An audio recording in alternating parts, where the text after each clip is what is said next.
அப்ப கேரளாவில் போய் மாட்டுக்கறி கீட்டுக்கறினா பல்ல தட்டிடுவாங்க. ஏற்கனவே 5 வருஷத்துக்கு முன்னாடி மாட்டுக்கறியை ஒழிப்போம் நீக்குவோம் என்னென்னமோ உருட்டுனா. அன்னைக்கு அவங்க என்ன தெரியுமா போராட்டம் பண்ணாங்க? திராவிட நாடு கோரிக்கையை வைத்து போராட போறோம்னு அறிவிச்சாங்க.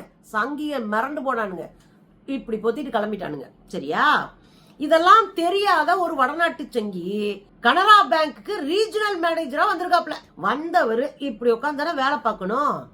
அங்க மாட்டுக்கறி சாப்பிட்றவங்கள பார்த்து இங்க மீட்டிங்ஸ் எதுவும் நடந்தாலும் இனிமேல் மாட்டுக்கறி அலவுடு கிடையாது அப்படின்னு பேசியிருக்காரு. இது வைரல் ஆகுது. மாட்டுக்கறி அலவுடு கிடையாதுன்னு இது வைரல் ஆகுது.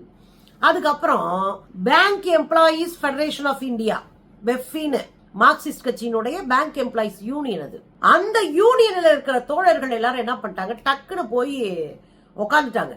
ரீஜனல் மேனேஜரை போட்டு துவைச்சு அங்க விழாவே நடத்திவிட்டாங்க.